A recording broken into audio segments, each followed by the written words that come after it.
I'm gonna show you how we made these 3 unique tracks for the AVALON EP, which is signed on the prolific Balance Music. The first track is a collaboration with Mazair, and it is a beast.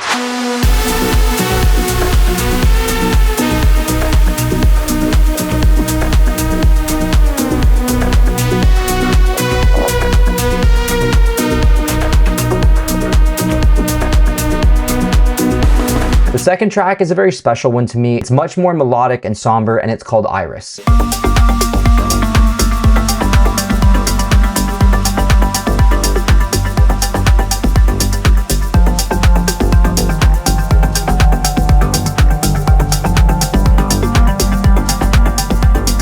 The third track is by Mazair. It's called ECHOFORM, and it is another dance floor heater.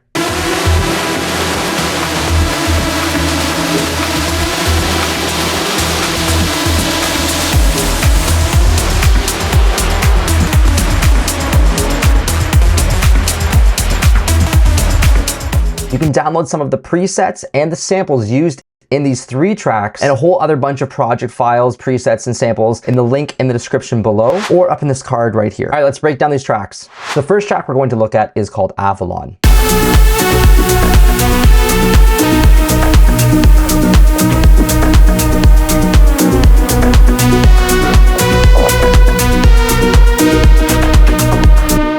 This track has a lot of really groovy elements, but the main theme of the track is definitely that soaring lead. So let's start all the way at the top, up at the kick and the bass first. Kick drum sounds like this. 3 layers, low end, mid, and a high. Some overdrive to add some crunch. Some EQ to cut some of the boxiness out and a little bit of the high end. Focusing more on the highs. Some multi-main compression.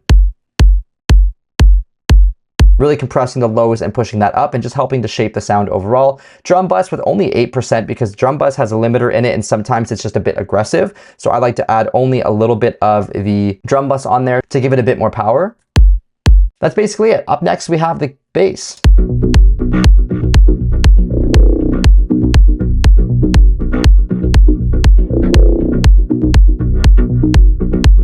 For the bass, we have multiple layers as usual. So the warm sub is actually not a sub anymore. It's just this little accent hit. And it's a bass preset that I made called 6s and 7s. This is how it sounds without all the EQ. So cutting out a lot of that EQ, pushing up some of that grittier sound, just to kind of give a bit more grit to it. Very tiny bit of delay, and then we can look at the actual preset. The project is actually using Serum 1 at this point, so this is one of the presets that I made that you can get if you download the project file, just to add a little bit of life to the bass line, very subtle. So the pop is just another one of those bass accents, just giving a little bit more life and rhythm to the bass line. Again, using that 6s and 7s preset, which is funny because the actual 6s and 7s preset sounds like this. So we definitely dialed back a lot of that high-end craziness and just used it as this kind of little one shot to add in a bit more bass. Pop 2, same thing, just adding a little bit of, again, just some EQ cutting out the high end. If I pull off the EQ, very gritty, very distorted. So we're cutting out a lot of the distortion frequencies up here, but it's not so gritty. Decapitator is a distortion plugin. Especially with that punish on, you're gonna get that really gritty distortion. So we've cut out most of it here, but it still fills up the mids, which is why we kept it. Looking at the Serum preset itself, it's another bass preset that I've made. The LFO one is controlling the cutoff. But then this LFO inside of the channel strip is actually controlling the resonance, and it's on this random waveform. So it's randomly going to push up and down the resonance.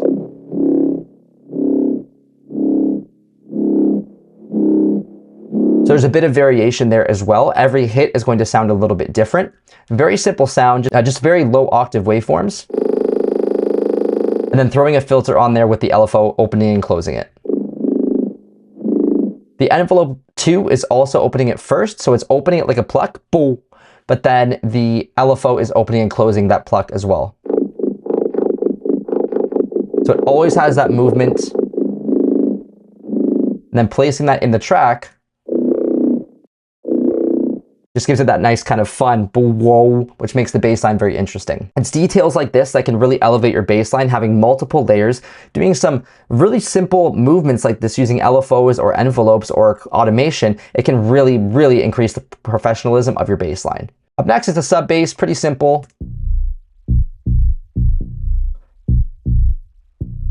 You'll notice that it sounds quieter when the bass hits at the beginning. That's because of the sidechain. So the kick is squishing down that sub frequency, but we still want the pluck of that to come through. So it's still boom, boom, boom. Otherwise we would move this over here and it would come in after the kick, boom, and that's not the bass line that we wanted. So don't be afraid to put bass on your kick as long as you're sidechaining properly. Lots of EQ going on again, cutting out a lot of the high end. Again, the same bass preset, the exact same one, the 6s and 7s that we took the craziness off of, maybe changed this waveform to a sawtooth to get more harmonics, but it's just a simple pluck. That's all it really is, a simple pluck synth. But then shaping it as well with some EQ, so it's even lower. And then one more layer of bass here, we just have this kind of like glue sounding bass.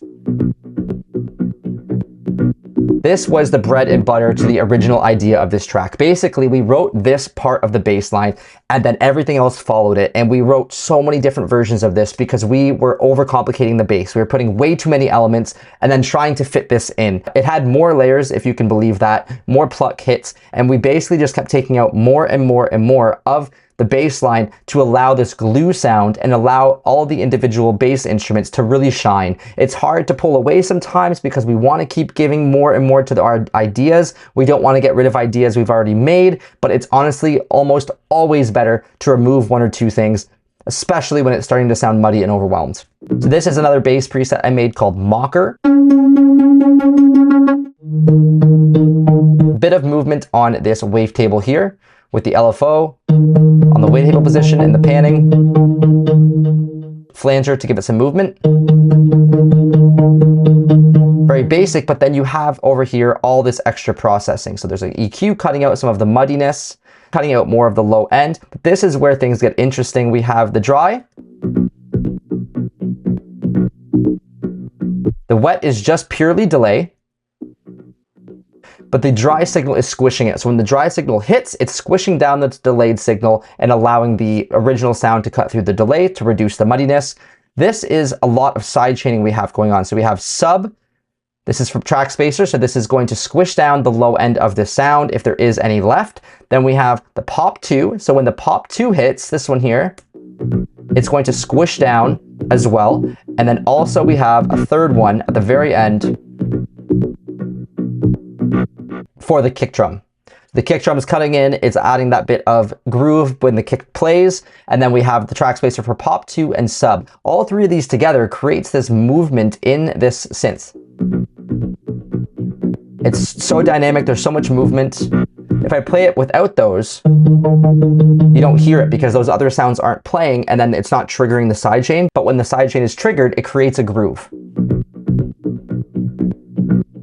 It's fun to experiment with this, sidechaining from different signals, from different percussion, different bass instruments, or even synths, and you will duck your other instruments in ways that you might not have thought was going to sound good. Try experimenting with it and sidechain from different things. We sidechained from this to reduce the muddiness, but it also added quite a bit of groove, so we left it in and made sure that we kept that groove from that glued synth, and that left us with this full sounding bass line.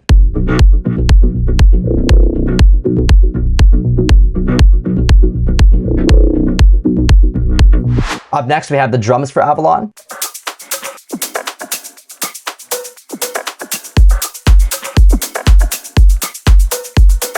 If you want to help us get to #1 in the top 100 and break history for me and for Mazair, then please consider downloading the track off of Beatport. The link is in the description. You can help support both of us as artists, and then you have it in your DJ arsenal to play out, and that's a win-win. We'll go quickly through the drums because they're pretty self-explanatory, but we have a tight hat,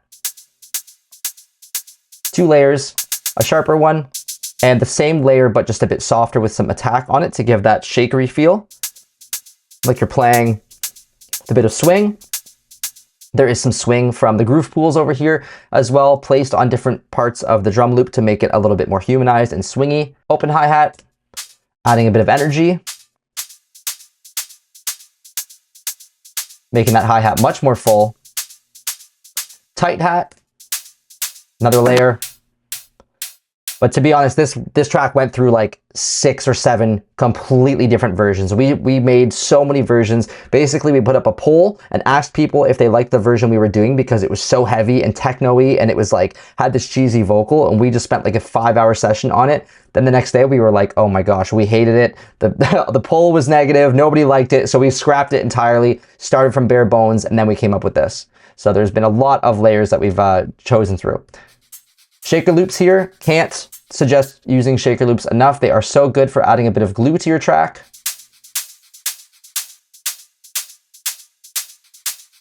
I'll put a link to some great shaker loops in the description below that I definitely suggest you download. Another shaker loop, I like to add 2 so that we can have a lot of variation.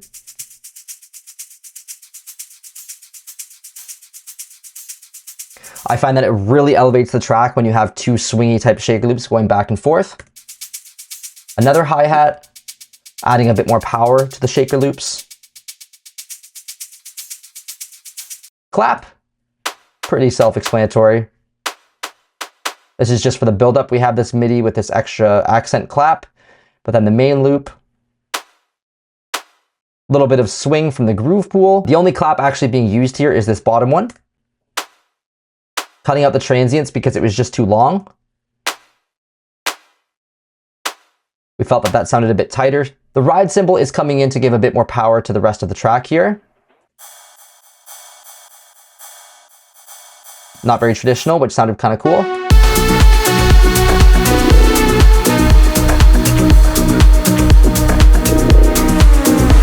All right, just elevating that energy a little bit, making the drop more intense when it gets further into the drop. Snare roll.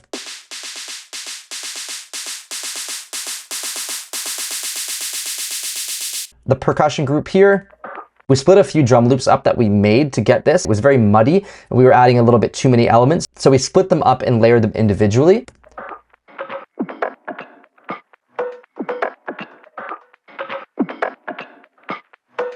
This one especially is very noticeable in the track.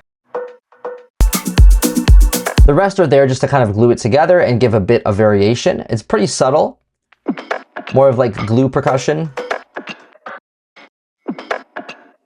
Some EQing, cutting out the lows and the highs on these, just really sculpting them, cutting out a lot of the frequencies. You make them more of a background sound and they just help glue all the drums together. This drum here just to give a bit of a fill at the end of every 2 bars so that it's a bit less repetitive each bar. And then EQing out the low end. Using Sound Doctor to give it a bit of power to the drum fill. One more time, all the drums together.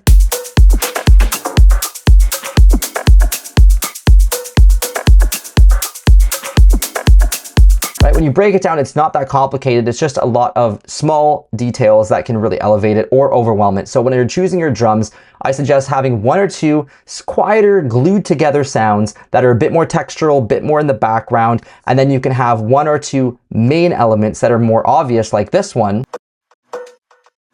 and this one. Everything else can feel more in the background. And that will help the dynamics of the track not feel like it's overwhelming, but also really interesting. All right, up next we have the synths.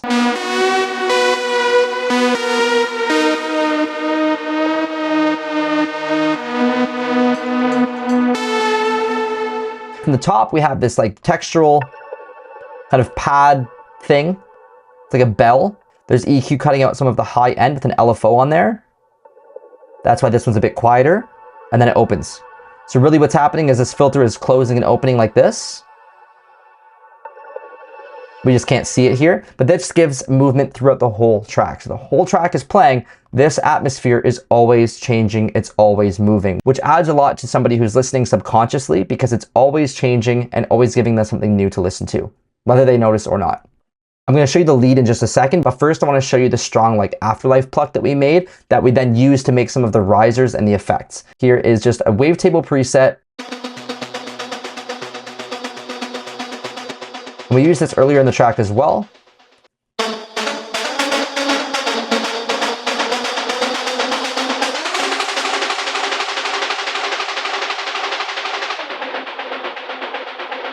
Super cool. So to get this, we actually used all this processing here. So that's the sound on its own. With the arpeggiator on, you hold the notes. Right? Some of the notes are off time and some of the notes are longer, and when you're using an arpeggiator, you can actually hold the note for less time or longer time and it will give you more or less notes. If I hold it, we get 16ths. But if I press it, like going on and off, holding it for longer, we'll get shorter kind of bursts of notes, and that's what we did here. And then also being kind of off time, it just gives this like off-putting weird sense of tension.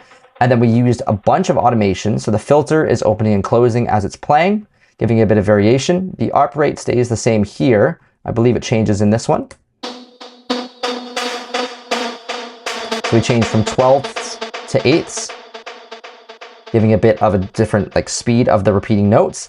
This is where things get really funky. As we have a delay on, you can change the feedback settings and the delay settings of the delay in terms of the actual time that's jumping back and forth the signal. So we have the 3 set, but then as I move over here to the 6, listen what happens to the sound.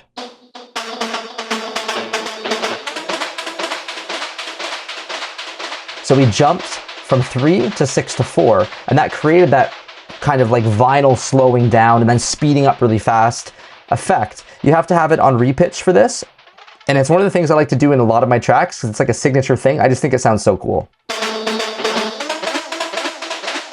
If I change it again. That's super fun to play with. And then we also automated the feedback so it would increase the length of times that it's repeating for. Lastly, we just have some vocoder dry and wet so that when the notes are playing, it gets a little bit more white noisy and gritty.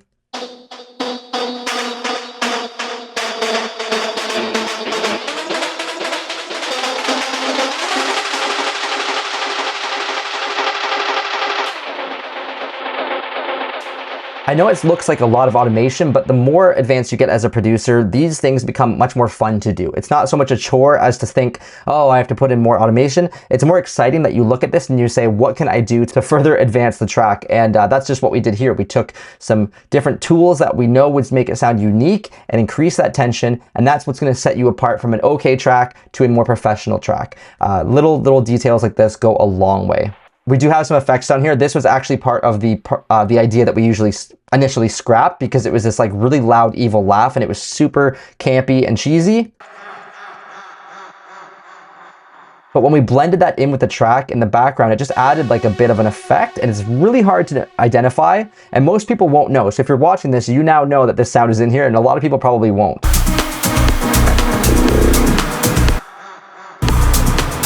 It's so subtle. Here too.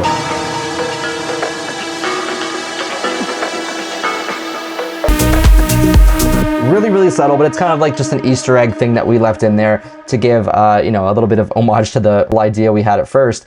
But it also adds a little bit of value to the drops because it adds that tension very subconsciously. You barely hear it. And then we used it again here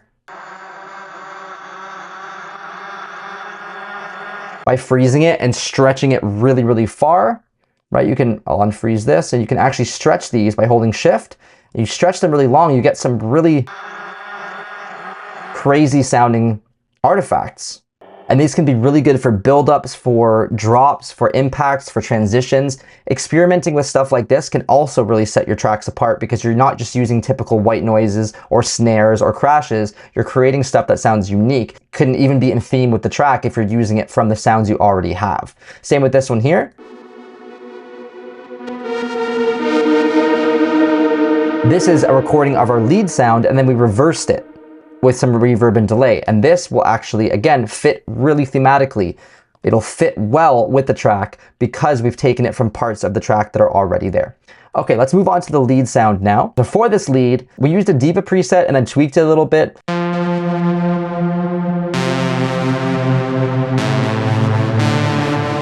little bit higher. But what we did is added in things like pitch drift, magic switch, reverb, and echo boy. So by itself, and decapitator.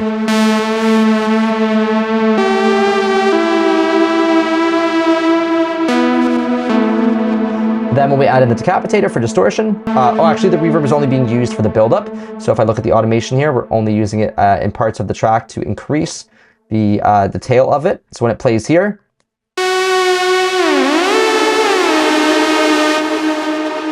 just to beef it up a little bit as it's playing in these certain sections. Magic Switch is a free tool. I'll put a link to that in the description below. It is basically like a chorus stereo enhancer. It's very subtle.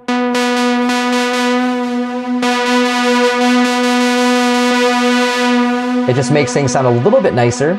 Simple enough. Pitch Drift is another free tool by Baby Audio, and this is where we get that really cool detuned effect for this lead sound. So you can see it jumping around here. We have an LFO controlling the amount and speed, so we have basically this amount jumping up and down, and when I press the lead now, you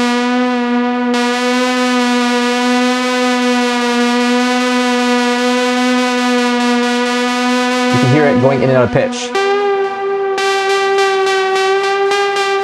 And by controlling this, by LFOing it, basically, it gives it a much more unique flavor, and it makes it much more interesting to listen to. Even though it's subtle, most of the time, sometimes you get those wonky jumps in the pitch, and it just makes it sound super cool. We also added a bunch of automation to this sound. So we have some of the tune mod depth, which just means that it's going to increase the modulation tuning, which we have inside Diva. So if I play that from here, on the Diva, we can see that the tune mod will jump. If I play the sound, so we have another LFO controlling the modulation of the tuning, so then we're getting even more from this sound to get even more of that wonky kind of detuned bit, and that's where we get these nice builds.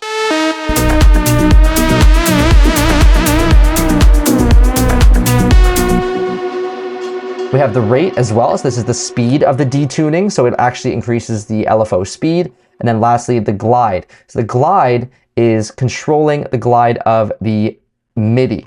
So some of these notes will overlap and not glide, and the other ones will glide. So when I press two notes,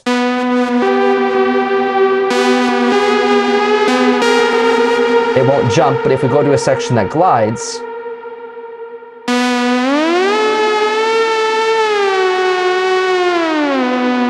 and again, creates a variation in that lead, which is going to make it much more interesting. We're going to have such a difference throughout the lead, throughout the whole track with all this modulation, but it all sounds like it's intentional. It all sounds like it's part of that same sound. So it's not sounding super weird or like random, as random as it is already, it still feels like it makes sense. Does that make sense? I hope so.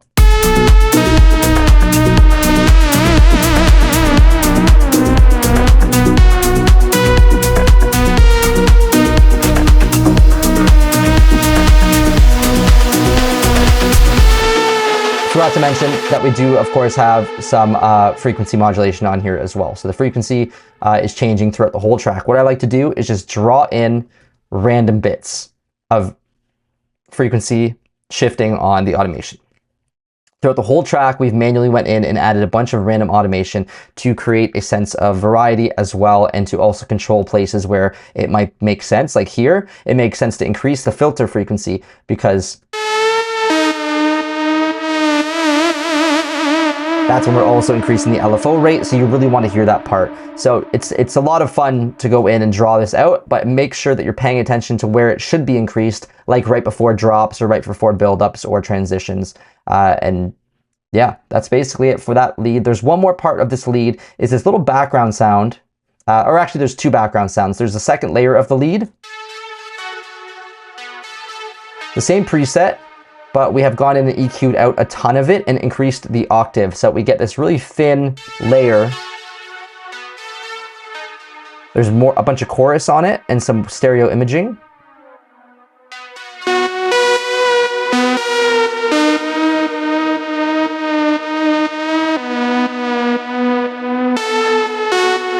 It's very subtle, but it's just adding a little bit more polish to that sound. The last one is this PS ARP, which is actually what the original idea for the track was. It's the same lead, but this is the Shaper Box is creating a ton of variety. So we use the preset in Shaper Box called Tone Bells, and listen how cool this is.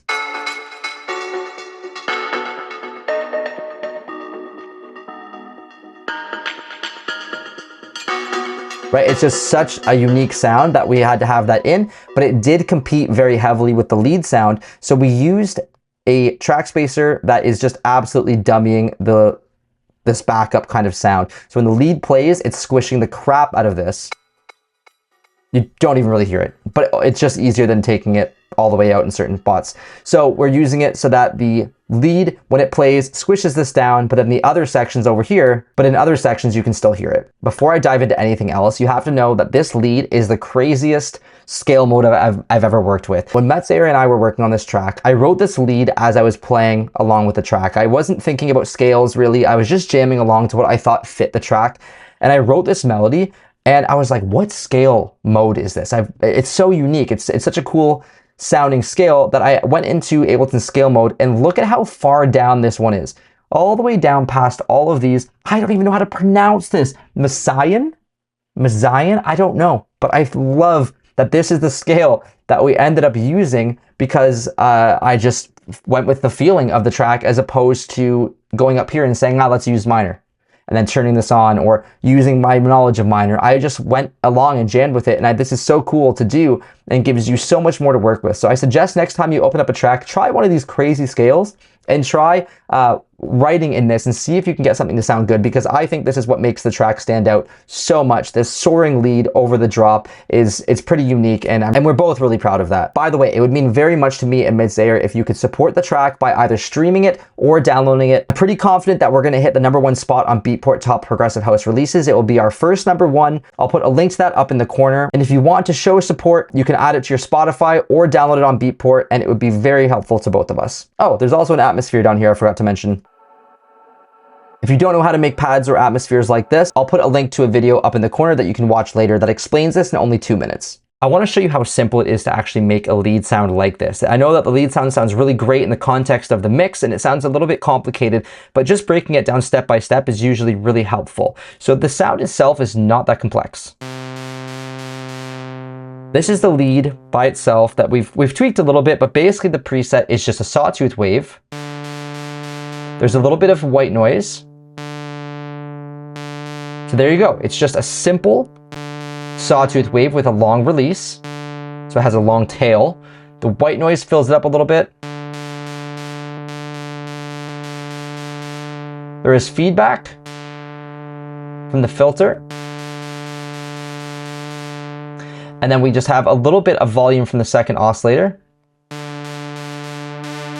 This one is a bit more detuned.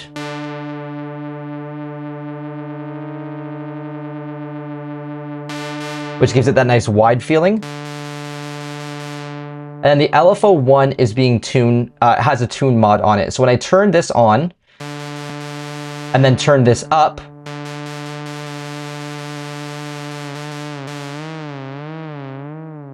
it's going to modulate the tuning, or like the pitch of that sound. So by adding a little bit of that into the track, and then I have it automated, but adding a little bit of that adds a bit of that vibrato. And then there's just a simple delay on here, a plate reverb. Echo Boy is just a simple delay. Pitch drift. Magic switch. And then the reverb is what makes usually it sound pretty good. So we're going to turn up the reverb again. I was actually using a return track for this. I'm going to push that all the way up. This is the return track here. I'm using this reverb called Realm. Has that really long decay time. But then also this compressor. So this compressor is side chaining from the leads. When I press the note, it's going to squish down. If I solo just the reverb here, that's just reverb, but because I'm pressing the note still, it's squishing down the reverb on the channel here. And then when I let go, it lets that reverb kind of swoosh back to the front of the mix, or I mean, sort of back into the mix. This allows the lead to punch through the mix, and then when the lead calms down in volume, then the reverb can come back in.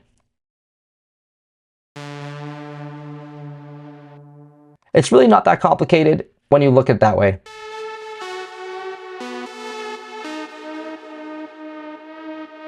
Of course, all the automation that we added makes it much more interesting, but just wanted to show you how you can make a simple lead just by using a sawtooth wave and a bit of reverb, bit of delay, and a little bit of modulation on things like wavetable position, cutoff, or automation on wavetable position, cutoff, and things like detune amounts, filter amounts. The last thing I didn't mention was just the cutoff, which is being automated. So the track is just opening and closing the cutoff to just change it throughout the track, but it's not really doing much to the sound on its own just by playing the note. Okay, we're gonna move on to track number 2. You might notice the light in the background has changed. That's because I had to stop recording to jump on a coaching call because I ran out of time thinking this would not take so long. So now I'm back to do the rest of the video. If you are interested in one-on-one mentorship and coaching, then there is links for that in the description below as well. Quick reminder that you can download project files, sample packs, checklists, and a bunch more in the links in the description below. Another great way to support the channel is just by hitting the like button or the subscribe button. So the next track is called Iris, and it sounds like this.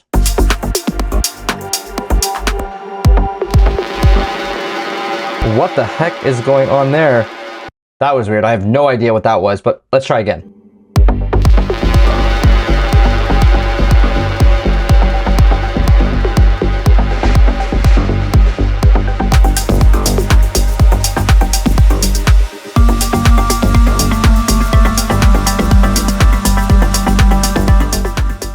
So this is a very special track to me. I wrote it about 4 years ago when I was living in Spain for a month. It's a track that I knew I wanted to sign to a big, promising label, and I waited to send it out to only a very select few labels, and Balance was finally the one that said yes. I was very, very happy and very excited to finally get this track to a label that it deserved.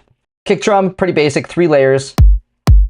I'm using kick 2 for this, which shows how long ago I wrote this track, so I don't use kick 2 anymore.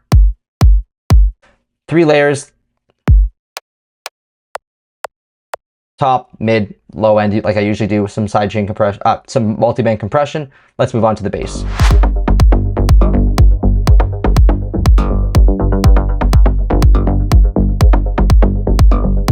So really nice, full, deep bass line, really carries the groove of the track, and there is quite a few layers here. So let's start with the first layer, or the first grouping is just some sidechain compression from the kick. This tool called Infinity Bass, which makes your bass feel more warm and gives it more character.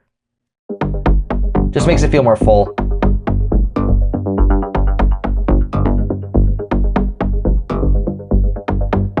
It's really great for adding some enhancement to your bass. I use it all the time.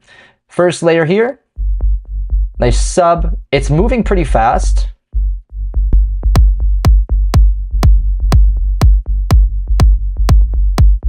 Which gives that track a lot of energy. I'm just using a simple sine wave with a little bit of a pluck on it, some distortion as well, and then some filtering. This is from my Rufus Du Sol video.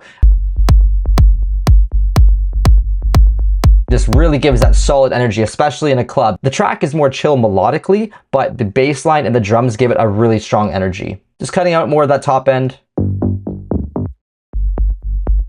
And some more sidechain compression from the kick just to really make sure that it's cutting through. The bass and the mid bass are actually the same MIDI. It's just that the mid bass jumps down an octave here, and then it has one extra note where the kick is playing right here, because I don't need that note to be on the sub because the kick is playing and the sub will be from the kick at that point.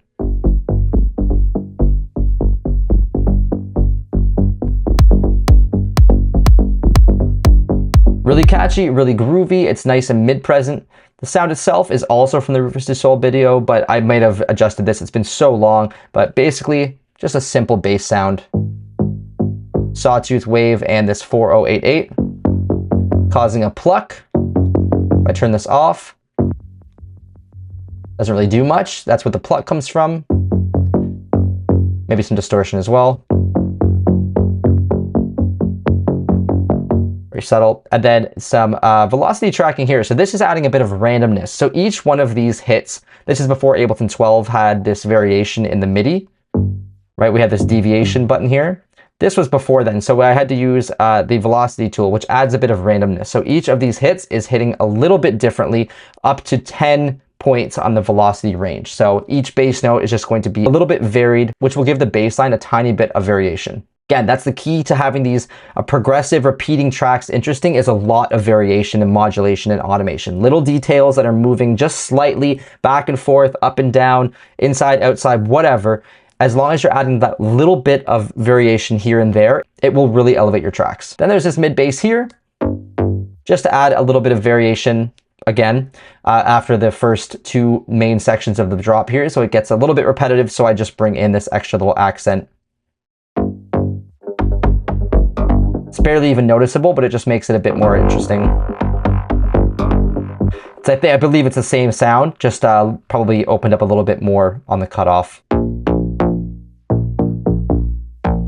So notice how this one just hits a bit harder. It just has more of that blue from the envelope too, opening up that pluck. This sound is a transition. I do have a phaser on there now and a decapitator and a delay.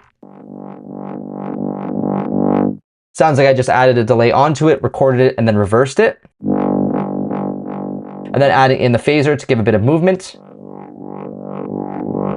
Decapitator for distortion, and delay. And by filtering out the low end of that delay, the delayed repeating signals will have that thin, filtered sound. Which sounds pretty cool, especially when the drop is so empty.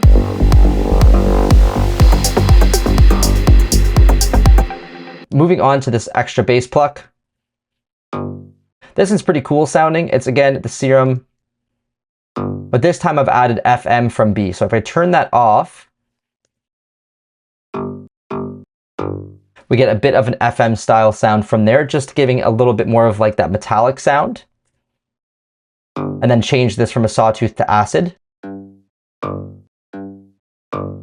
Basically it. I like to recycle sounds all the time. It keeps them in theme with the track and then just adjust them slightly. That's why there's so many layers, because I will add 1 or 2 sounds from 3 or 4 different layers that are the same foundation, but adding a little bit of variation, a little bit of a nuance in each of them will make the bass line feel very full and very in theme with the track without going too far one way or the other. And it just makes it easier than having to try and start to make new sounds every time. I want to quickly interrupt the video to let you know that I am now offering my masterclass recordings. I've done 5 masterclasses. All of them have been live so far, and now you can rewatch those masterclasses on how to build a track from the very beginning, the arrangement, sound design, sample selection, mixing, mastering, arrangement, everything, all the way to the very end for a deep progressive house track. There's 5 different tracks to choose from. Some of them have already signed to major labels like Mango Alley. So if you want a deep dive into watching me create one of these tracks from the very beginning, then click this card right up here or check the links in the description below. Percussion, not really sure why this is in the bass group, but something just to keep it interesting with the kick.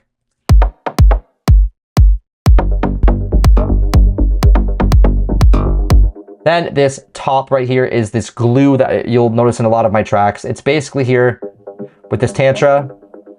Awesome tool. I'll put this in the link in the description as well. Without it, just that simple pluck again with the second oscillator off, following the same MIDI as the bass, but this time the Tantra is just adding that fluidity. Love Tantra. Cutting out some of the lows, cutting out some of the highs, some compression. That's it. All together one more time.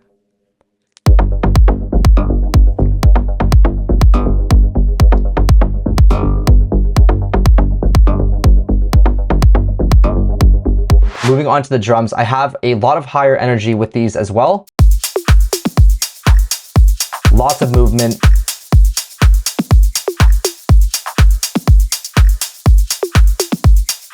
First and foremost, the main hi-hat.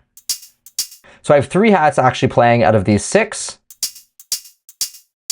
This main hi-hat is the strongest part of that hat.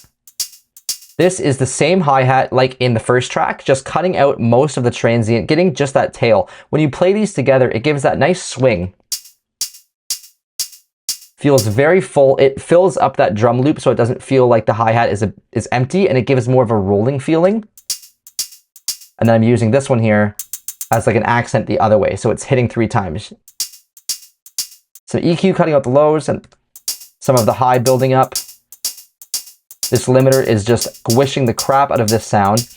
At this point, I should have used this clipper first. I know that now, but it's set up this way to cut off those really sharp peaks. I have a limiter cutting off some of the peaks and then a clipper also cutting off the peaks. I probably should have just used the clipper first. A little bit of swing on here for sure from the groove pool. Hat 2. Another open hat, giving that strong energy. These more open hi-hats are better for giving a sense of energy and increasing that perceived tempo, so I like to put them in to give the track some power. This hat's panned pretty far to the right. The Hast effect as well. Pushing it even further, making it a bit wider. A third open hi-hat. Getting compressed here. The Hast effect as well. We're just adding a little bit of width and then pushing up the mids of this to give that more body to the hi-hat. And then a limiter and clipper as well, cutting off those highs. Shaker loop. Second shaker loop. Third shaker loop, all three together. And then a fourth shaker loop to give it a bit of power. It's wild how many layers you can get into these drum loops sometimes, but sometimes, like I said, less is more, taking one or two. I probably took one or two elements out of this, to be honest. Small shaker here with the vocoder just to give it a bit of grit, because the shakers are a little bit too kind of like soft. Gives it a nice bit of color. Then this compressor here is working from the kick, so you get that nice groove. Has effect as well, making it wider. And then some deviation on the velocity as well to give it a bit of humanization, hitting every time a little bit different. Clap. 3 layers. This is more like a percussive sound to give it a bit more power.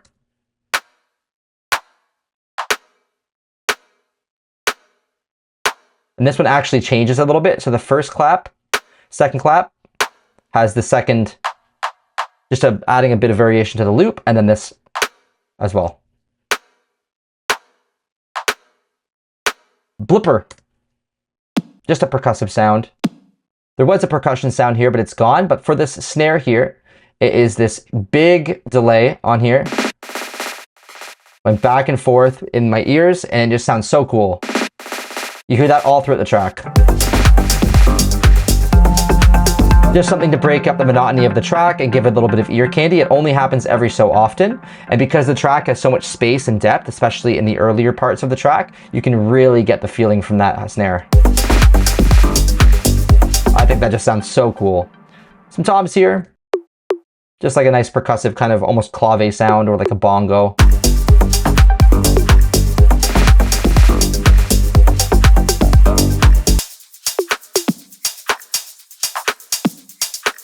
On the group itself, I have some glue compression, only at 67%.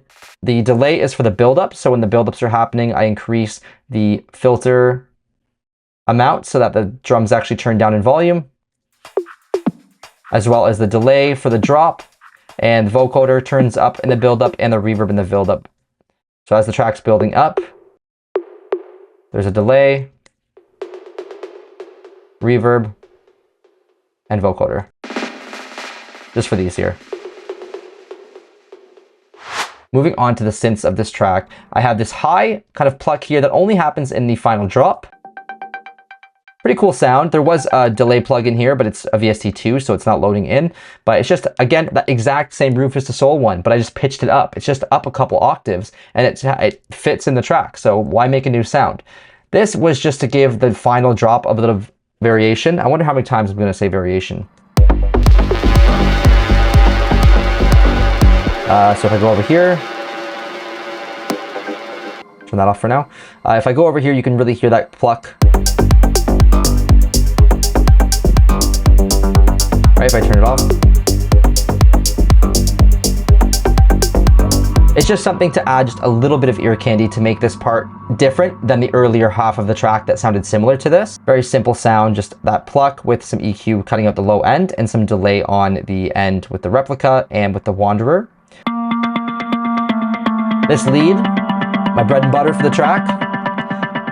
This is, again, the replica didn't work, so I had to bring in my new VST3 version of the replica. This is just a simple pluck again. Sounds way less exciting, doesn't it?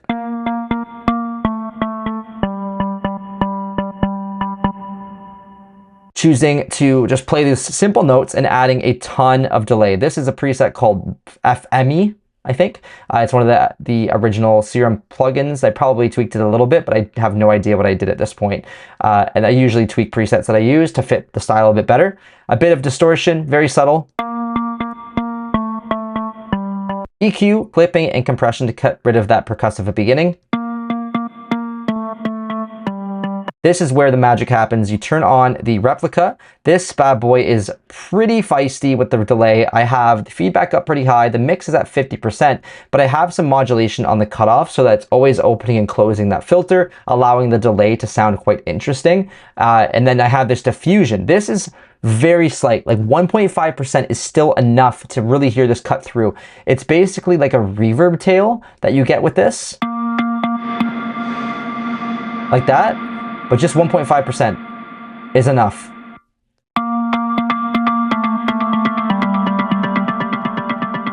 Hear it cut through? Like, that just sounds beautiful.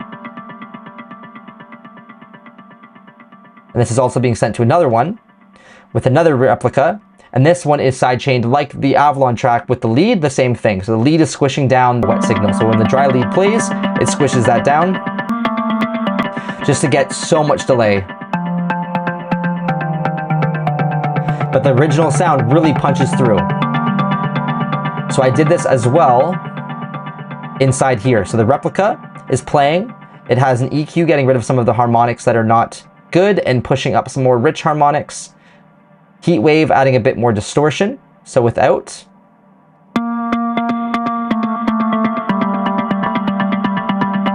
Which is pretty cool. And then this one is the same as the reverb.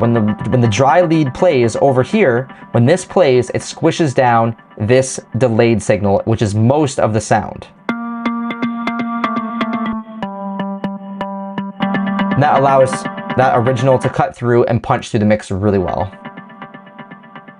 Also sidechained from the lead are all these atmospheric elements. So these atmospheres here, this is a preset inside of Pigments. Wild sound. I added in some Wanderer, which is one of my favorite presets inside of Ableton, and then Valhalla Shimmer.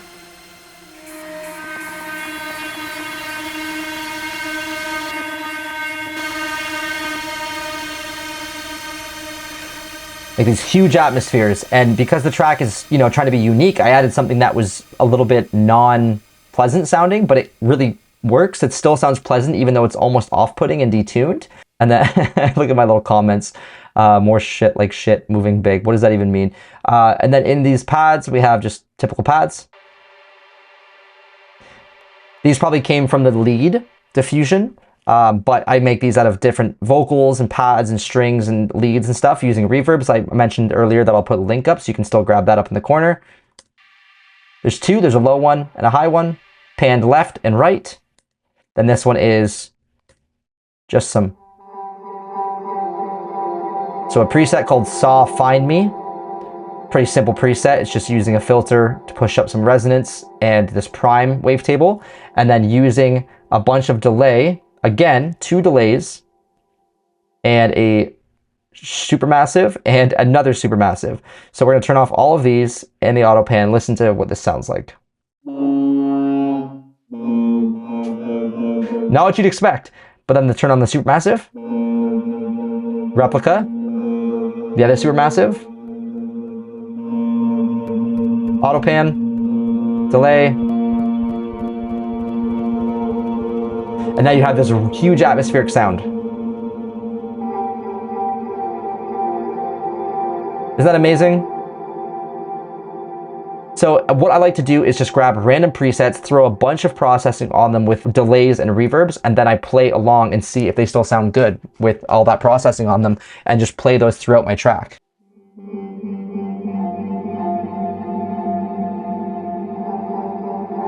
Different notes, different placement, and it just really elevates the track. Listen to this.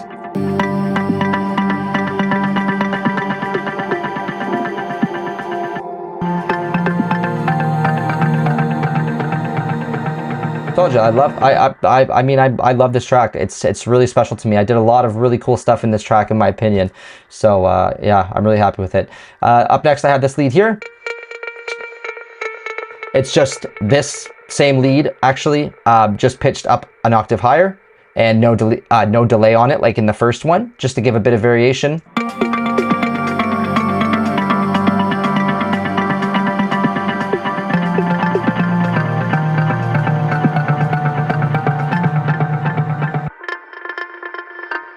Cutting out the lows as well to not interfere with the original sound. So like I did with the earlier sounds, I like to just take a bunch of stuff and add reverb and delay on it and then record it. And so I have this one here.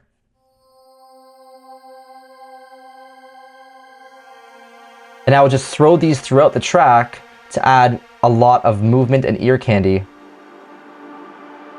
Oh, beautiful. Listen how lush that sounds. So huge reverbs and delays, and play chords, play strings, play single notes, melodies, and just record them and then stretch them out. You can hold shift and stretch and make them really long, make them shorter, but just try this. It's honestly so much fun and you can get such beautiful sounds, but you have to have patience because not everything works. Then I have these vocal pads. These are so great for the track because they turn the breakdown into something so beautiful. So it's literally just a vocal, I think I have to turn off this here, the processing. There's a shimmer and a shimmer. Oh. So all I did was take the sound, this original one, pushed it up 1 semitone to get this, and then pushed it down 3 to get this. So 4 in total from the original.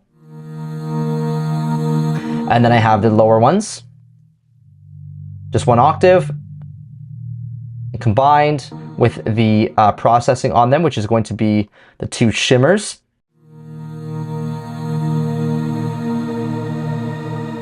Oh, it sounds so good. Especially in the track.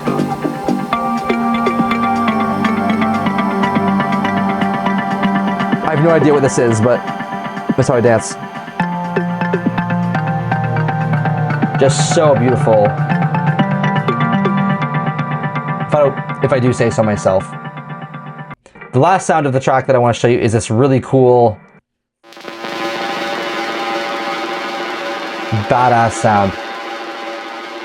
This one is just a sample with some reverb on it. That's all it is. So reverb and much, much more reverb, delay, and EQ.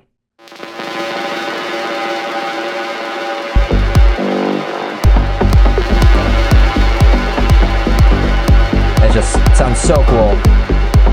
And then for this part up here, I forgot to mention, I just filter out the drums right here.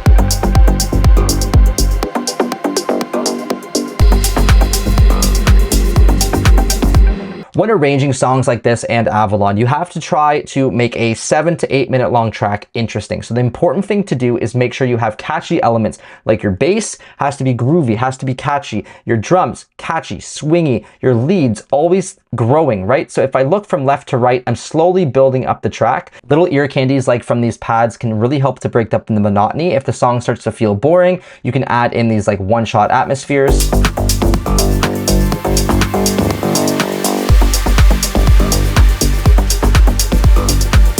Right, they're simple but very effective, as well as always automating things like your filter cutoffs. You can open and close throughout the track. You can add little slight automations to things to just add that little bit of variation. So as I transition this part here, I'm opening the cutoff just to make it a bit more interesting.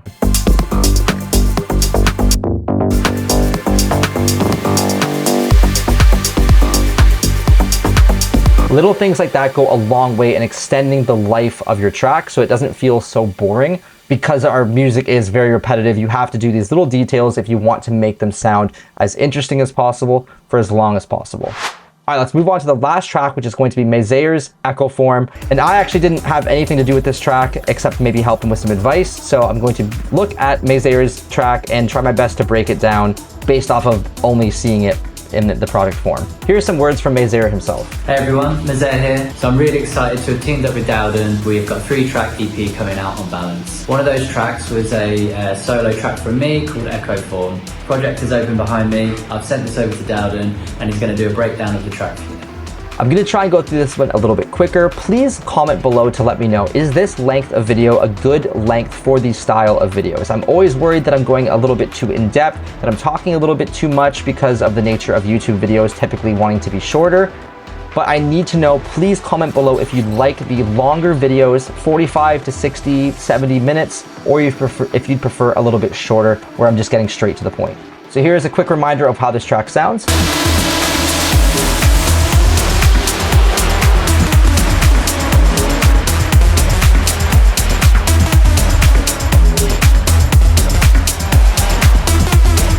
Kick, pretty standard, 2 layers of kick. Bass. Nasty. So the sub is pretty simple.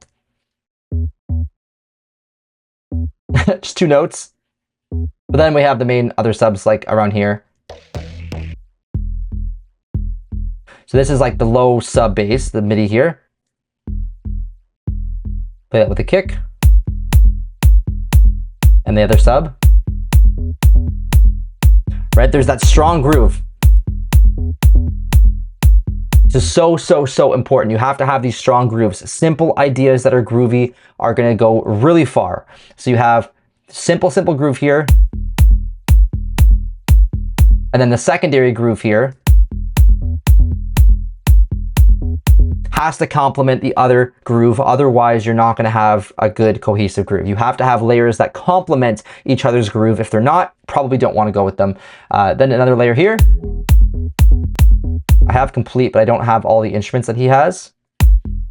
No, it's not gonna work. So unfortunately, I can't show you exactly what he has going on, but this is the individual sound. Like an attack on the bass. This is a nasty one. Oh, I wish I could open this. He's using Filter Freak and Unison Sound Doctor. So unfortunately, there won't be any sound. Let me just see if I open up like a random Serum preset, what it'll sound like. So first we have the Sound Doctor. Yeah, see, this is doing most of the legwork here. This warm bass 808s, we have detuning, filtering, lots of compression, and then destroy and wobble. This is such a cool plugin. I highly recommend checking it out. They usually have it as a really good price as well, so I'll put a link to that in the description also. But that's really what's giving a lot of that movement. I'll go back to the original sound. Super cool bass line. And then there's the original sub again. All together with the kick.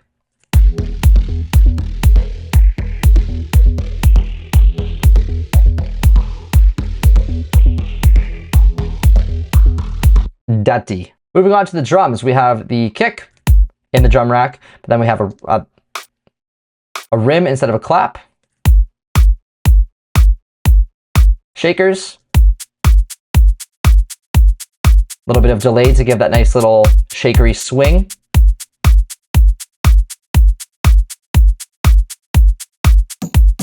And percussion. Also using Sound Doctor to get some aggression with the drums. Just with this percussion here. The tops is where most of the track is going to get its groove and swing.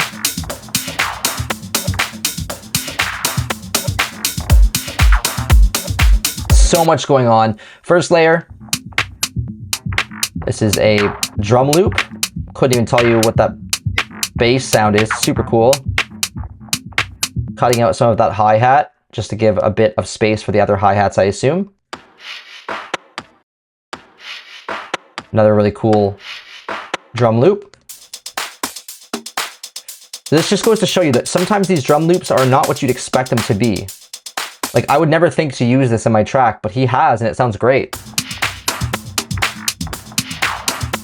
So experiment, try different loops. Another loop here. Just an open hi-hat loop. Tambourines. More tops, or just a shaker. So one by one, check out how this sounds.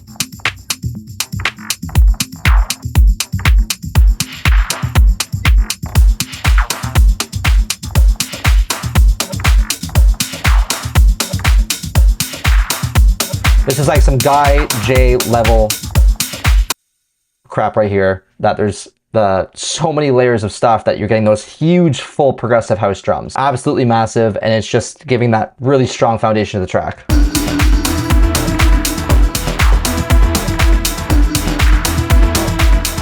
I'm assuming some of these tops are also side chained, and then so that there's some groove, and then there is some glue compression as well, gluing it all together.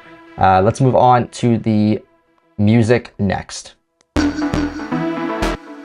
a vocal stab here. Using Crystallizer, which is a Sound Toys. Also, the Radiator is Sound Toys for a bit of distortion. And then we have some just typical filtering, and then another Sound Doctor, which actually isn't turned on. Pretty cool sound. And the way that he's using it is just adding a bit of ear candy, and it's part of the loop. Like, it's part of the groove. It's really nice addition there. Smart placement and arrangement of sounds. Then there is the same vocal here, but it has some processing on it. Just to transition into the break. Synth stab 1. Nice, like, FM style, really detuned sound. Looks like there's some choruses on there, and some delay and some distortion as well. I wish I could show this more to everybody, but I don't actually. Oh, I have Diva. Yay. I don't have Analog Lab V.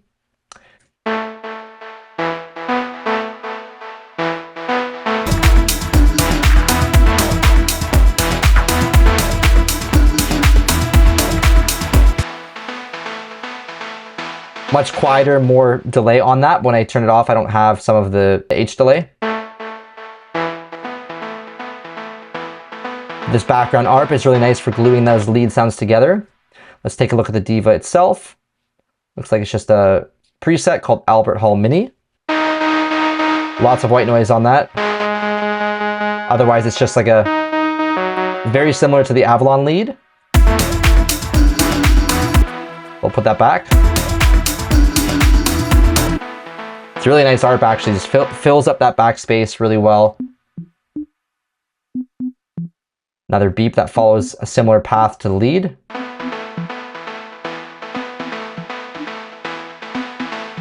Pretty cool. Lots and lots of layers. This is how you get these really high quality, full sounding progressive house tracks. You don't need this many layers, but this track I think is really, really well done. Unfortunately, there's something in here that he does that I don't have. I don't think it's Smooth Operator, but there is something that I'm missing that doesn't give it that same effect, but the lead itself still sounds pretty cool. There's some auto filter opening up as the track is building, allowing more of those high frequencies to come through elements until it gets to the main drop. There's nothing that's like a strong lead. Everything is kind of supporting, but there's so many supporting elements. The track is super interesting and involved the whole time. Lastly, I just have this vocal here. Disgusting in the best way. Using a lot, the Alter Boy Devil Lock was a distortion, echo, Unison Sound Doctor again. I can probably check this out.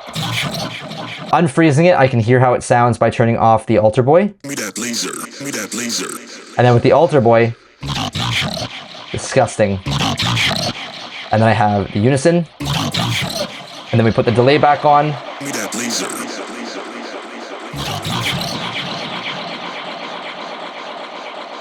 If you want to watch another video where I break down my Mango Alley EP, then click this video right here. If you want to support us and help us reach #1 on Progressive House Top 100, then click the link right here to buy the track. And if you want a video YouTube thinks you'll like, then check out this video right here.